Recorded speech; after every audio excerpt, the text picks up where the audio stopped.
आप केवल अल्पसंख्यक वर्ग या फिर जाति विशेष का ही काम कर रहे हैं, दूसरे लोगों को आप उस तरह से ध्यान नहीं दे पा रहे हैं। अल्पसंख्यकों के लिए आपने पूरे राज्य स्तर पर अगर बात की जाए, क्या किया है? पहला तो विश्व रिकॉर्ड। ये चुनाव के समय दिया जाने वाला प्रलोभन है लॉलीपॉप। तक इस योजना से वंचित है, योजना का लाभ उनको मिल नहीं पा रहा है, हालांकि उन लोगों ने फॉर्म भी भरा। अपने से बोले, कोई विरोधी भी नहीं बोल सकता है कि एक जाति का काम किया। ये जो सवाल है आपका खुद का सवाल है, पब्लिक का सवाल नहीं है। प्रखंड और अंचल में व्याप्त जो भ्रष्टाचार है और इस तरह के जो मामले हैं उन पर आप सवाल की क्या मधुपुर में जो बीजेपी का चक्रव्यूह है, जो किला है, उसको भेद पाएंगे, उसको फतेह कर पाएंगे आप? आसानी से करेंगे। देखिए, मधुपुर को हम बहुत, मेरे वालिद साहब का क्षेत्र रहा है, वालिद साहब ने बहुत सुंदर मधुपुर बनाया। हाई प्रोफाइल सीट मधुपुर पर बात करने के लिए हमारे साथ जुड़ रहे हैं जेएमएम प्रत्याशी हफीजुल हसन अंसारी। सीधा सवाल इनसे करेंगे इनके द्वारा किए गए विकास के कार्यों पर और वर्तमान में जो प्रत्याशी यहाँ पर मैदान में है इनके सामने, उन प्रत्याशियों में से किस प्रत्याशी का पलड़ा भारी है, कौन आगे है, कौन पीछे है, किसका मुकाबला किससे हो रहा है, और मुख्य रूप से जो विकास के प्रमुख एजेंडे हैं, जो प्रमुख मुद्दे हैं, उन मुद्दों पर बात करते हैं सीधा हफीजुल हसन अंसारी से, जेएमएम प्रत्याशी मधुपुर विधानसभा। सर, आपका हमारे चैनल में स्वागत है। काम करने का काफी मौका आपको मिला है, बतौर मंत्री भी आपने काम किया है, बतौर विधायक भी आपने काम किया है, आपके दिवंगत पिता ने भी काफी काम किया था। कितना विकास आप कर पाए अब तक के कार्यकाल में? देखिए, मधुपुर में जब से विधायक का इलेक्शन हुआ, पिछला तो नहीं बोल सकता हूँ, पीछे झारखंड अलग होने के बाद मेरे वालिद साहब 2000-2005 में दोआब क्षेत्र कहा जाता है इधर देवीपुर, जहाँ आने जाने का नदी दोनों तरफ दो नदी, वहाँ पुल बनाने का काम किए, रोड बनाने का काम किए। इसके बाद और सारे काम उनके द्वारा किया गया, जो उनके द्वारा अधूरा काम था, और कुछ नया भी काम मैं अपने क्षेत्र में, चाहे मंदिर सुंदरीकरण हो या मजार हो, इमाम बाड़ा हो, साथ ही साथ रोड का काम, करीब 80 रोड का रिपेयरिंग करा रहे हैं और करीब 30 रोड का आरडीओ द्वारा नवनिर्माण हो रहा है, जो एक रिकॉर्ड है। कहीं भी पूरे झारखंड का किसी भी विधानसभा में इतना काम आरडीओ द्वारा नहीं होता। दूसरा, पीडब्ल्यूडी द्वारा भी जितना काम मेरे क्षेत्र में आप देखिए, जो जहाँ भी जाइएगा पीडब्ल्यूडी रोड आपको चकाचक मिलेगी, रिपेयरिंग हो, नया हो। कुछ आरडीओ रोड को मैं पीडब्ल्यूडी में भी बदल दिया हूँ, कुछ अभी पाइपलाइन में है, वो आचार संहिता 1 महीना पहले लग जाने के कारण थोड़ा सा उसमें टेंडर प्रक्रिया होती है, वो नहीं हो सकी। इसके बाद भी जो काम मैंने मधुपुर विधानसभा में किया हूँ, यहाँ के जनता से आप पूछिएगा तो उनका वो यही बोलेंगे कि जहाँ भी मैं अभी जाता हूँ कि आपने काम किया है, और आपको रिकॉर्ड मतों से हम लोग जिता करके, जिस तरह आप रिकॉर्ड काम किए हैं उस तरह हम आपको रिकॉर्ड मतों से जिता के भेजेंगे रांची। प्रत्याशी तो मैदान में कई हैं, लेकिन मुख्य रूप से मुकाबला जो है वो जेएमएम और बीजेपी के बीच यहाँ पर देखने को और सुनने को मिल रहा है। तो क्षेत्र भ्रमण के दौरान किस तरह से लोगों की प्रतिक्रियाएं आपको देखने और सुनने को मिल रही है? किस तरह, क्या आपको विधानसभा के सभी वर्ग के जो जनता है, जो लोग हैं, उनका समर्थन मिल पा रहा है? देखिए, अभी तो क्षेत्र भी जाते हैं, यहाँ भी लोग जो हमको कभी वोट नहीं दिए हैं वो भी आकर के बोलते हैं कि मेरा गांव आप आइए, आपका हम स्वागत करेंगे, आपका पार्टी में जुड़ेंगे, आपको हम करेंगे। विरोधी कटाक्ष करते हैं कि जेएमएम सरकार ने जो अभी हाल फिलहाल मुख्यमंत्री मैया सम्मान योजना लाया, जिसके तहत महिलाओं को 1-1 हजार रुपया मिल रहा है, ये चुनाव के समय दिया जाने वाला प्रलोभन है, लॉलीपॉप है। इस पर आप क्या कहेंगे? देखिए, जिन विरोधी दल का तो कहना जो कहना है कहेगा ही, ठीक है। उन्होंने भी गोगो दीदी योजना दिया, वो किसके लिए दिया? वो तो मेरा बाल निकाला हुआ है ना, तो वो क्या कर रहे हैं? लाखों की संख्या में महिलाओं के अकाउंट में सीधा पैसा पहुंच रहा है। बहुत सारी महिलाओं ने कहा है कि उनके अकाउंट में 3 महीने का पैसा पहुंच चुका है, 3 बार पैसा पहुंचा है। लेकिन इसके विपरीत लाखों महिलाएं ऐसी भी मिली जो अब तक इस योजना से वंचित है, योजना का लाभ उनको मिल नहीं पा रहा है, हालांकि उन लोगों ने फॉर्म भी भरा है। उन महिलाओं के लिए आप क्या कहेंगे? देखिए, अभी हम क्षेत्र घूम रहे हैं तो हर गांव में 2-4, ज़्यादा नहीं, 10% महिलाएं ऐसी है जिनको टेक्निकल कारण। अभी हुआ क्या है कि जो कुछ बैंक मर्ज किया और IFC कोड उसका चेंज हुआ, वो उनको पता नहीं है। जैसे इलाहाबाद बैंक था, अभी यूनियन बैंक हो गया, तो इलाहाबाद बैंक का जो IFC कोड पहले था, या इसी तरह बहुत सारे बैंक मर्ज किया है, 4-5 बैंक मिला करके, उसी में थोड़ा दिक्कत आ रही है। और उसके लिए भी हम लोग सॉर्ट आउट कर रहे हैं, सबसे फॉर्म ले रहे हैं, सब जहाँ जिस पदाधिकारी को देना है, जिस कर्मचारी को देना है, वहाँ से लाइन अप करके बहुत जल्दी उसको भी हम लोग चालू कर रहे हैं। विरोधी हमलावर हैं आपके ऊपर ये कहते हुए कि आप केवल अल्पसंख्यक वर्ग या फिर जाति विशेष का ही काम कर रहे हैं, दूसरे लोगों को आप उस तरह से ध्यान नहीं दे पा रहे हैं। देखिए, ये आप अपने से बोले, कोई विरोधी भी नहीं बोल सकता है कि एक जाति का काम किया। ये जो सवाल है, आपका खुद का सवाल है, पब्लिक का सवाल नहीं है। क्योंकि जितना मैंने काम किया है जाति धर्म से उठकर, आज करीब 100 मंदिर का हम सौंदर्यीकरण किया पूरे अपने विधानसभा में। तो ये तो बोलना नहीं, जो रोड बनाया है तो कोई जाति, एक जाति कोई रोड में नहीं चलता। सड़कों की बात आप कर रहे हैं, तो सड़कें जो है मधुपुर विधानसभा की, वो शहरी क्षेत्र में ठीक है, लेकिन ग्रामीण और सुदूरवर्ती क्षेत्रों में सड़कें अभी भी जर्जर स्थिति में है। वहां पर क्या आप नहीं पहुंच पाए? देखिए, जितना स्कीम मेरा आया वो बहुत ज़्यादा स्कीम, आप हम लोग को 30 करोड़ था लिमिट, वहाँ हम 52 करोड़ टान के लाए। अनलिमिटेड था रिपेयरिंग का, उसमें मोटा मोटी 200 करोड़ हम लाए। और 2-4 टेक्निकल में फंस गया है, 2-4 रोड है, 2-4 ग्रुप होता है। 20वां नंबर ग्रुप मेरा फंस गया है, 19 तक मेरा हो गया। जो रिकॉर्ड है, कहीं भी आप डिस्ट्रिक्ट में आप उठा के देखिएगा, 20 ग्रुप तक कहीं टेंडर नहीं हुआ। प्रखंड और अंचल में व्याप्त जो भ्रष्टाचार है और इस तरह के जो मामले हैं, उन पर आपने क्या किया है? बहुत सारे जो स्कीम है, जैसे अगुआ आवास है, बहुत सारा नरेगा का है, और जो भी प्रखंड में काम चल रहा है उसको बहुत पारदर्शिता के साथ मैंने बहुत सख्त निर्देश के साथ मैंने काम करवाया।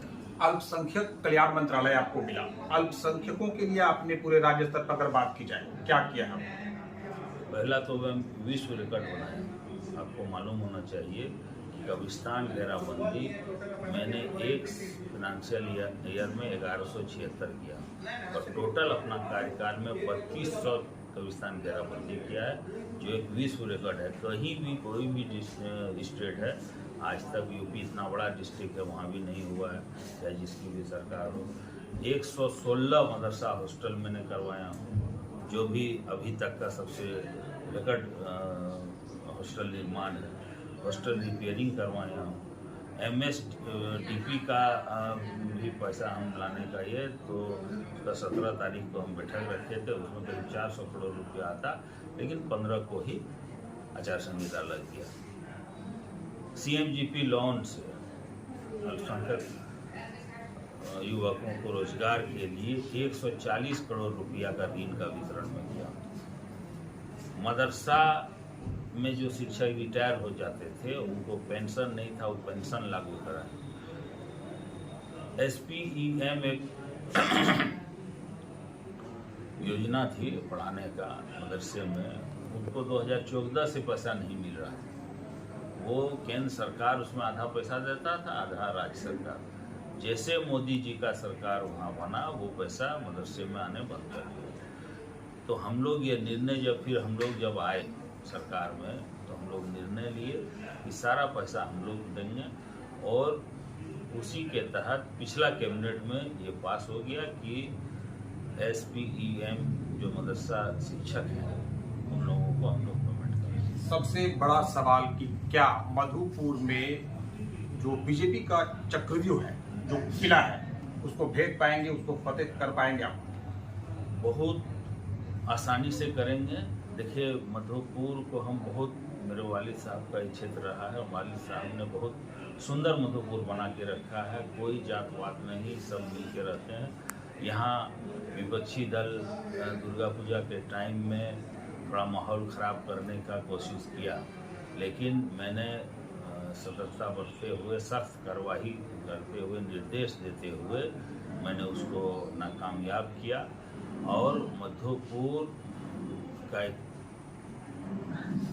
इस क्षेत्र में जितना हम लोग मिलजुल के रहते हैं, हमको नहीं लगता है कि कोई इस इलाके में या कहीं झारखंड में मधुपुर जैसा कोई शहर होगा जहां शांतिपूर्ण यहाँ सभी लोग मिलजुल कर रहने वाले हैं। बाहरी तत्व आकर के थोड़ा यहाँ जहर बोलते हैं, लेकिन वो जहर नाकाम हो जाता है। असम के मुख्यमंत्री हेमंत बिस्वा शर्मा लगातार आप लोगों पर हमलावर है, पार्टी पर हमलावर है, सरकार पर हमलावर है कि यहाँ पर रोहिंग्या मुसलमानों को घुसपैठ दी जा रही है, या फिर घुसपैठ की जो प्रक्रिया है वो यहाँ पर काफ़ी बढ़ गई है, जिसको लेकर आपने भी पलटवार करते हुए कहा कि आप एक ऐसा उदाहरण लाइए और 1 लाख रुपया पाइए। तो इस मामले पर आप एक बार हमारे चैनल के माध्यम से जो दर्शक सुन रहे हैं उनको क्या कहना चाहेंगे? क्या झारखंड में इसी तरह का कोई घुसपैठ हो रहा है बांग्लादेशी?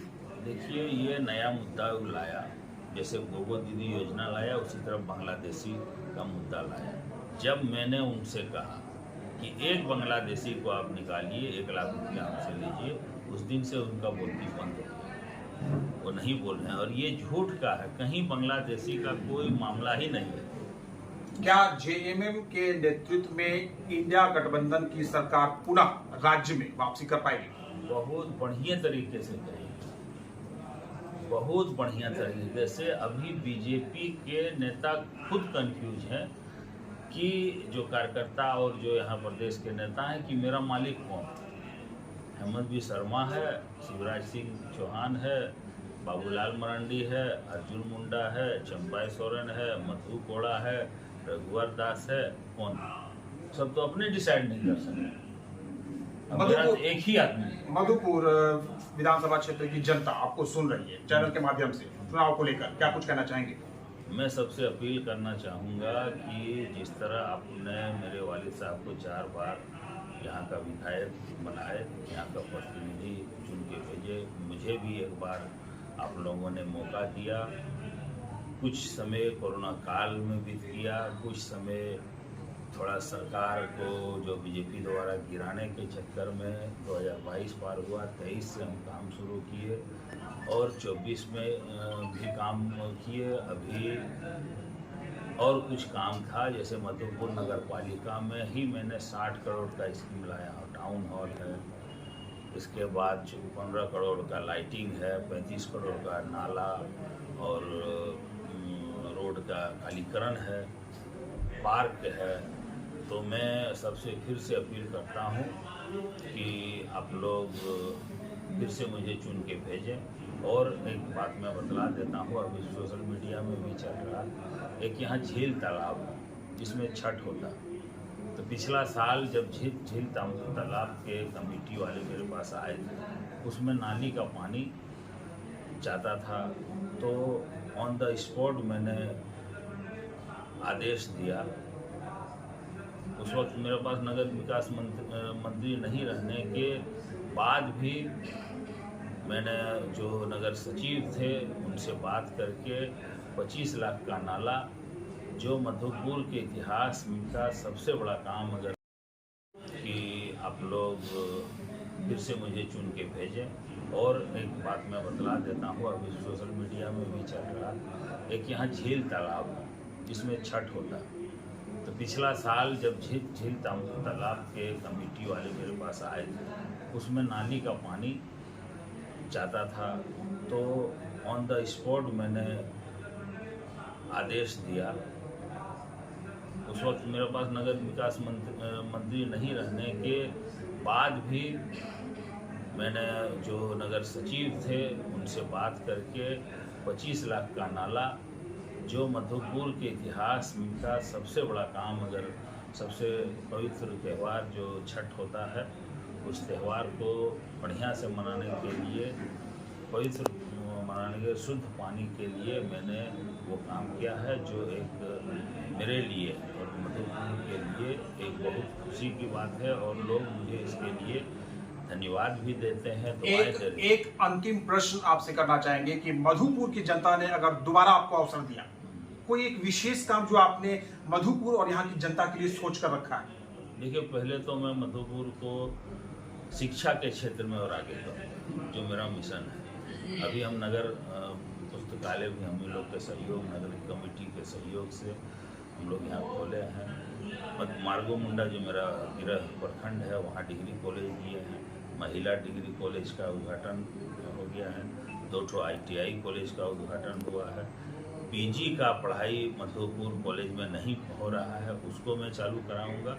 और क्षेत्र में हर प्रखंड में एक लाइब्रेरी, मेरा जो सपना है कि लाइब्रेरी हर प्रखंड में एक बनाएंगे जहां बच्चे लोग पढ़ेंगे। अभी एक लाइब्रेरी बाबा साहब भीमराव अम्बेडकर के नाम से गढ़वा में सारा फैसिलिटी के साथ हम लोग खोलने जा रहे हैं। कुछ यही पैसा में अपना विधायक फंड से दिया था, तो ये चुनाव आचार संहिता के चलते फंस गया।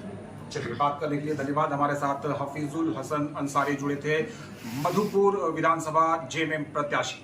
विभिन्न बिंदुओं पर हमारे साथ जुड़कर बेबाकी के साथ अपनी प्रतिक्रियाएं व्यक्त कर रहे हैं। धन्यवाद।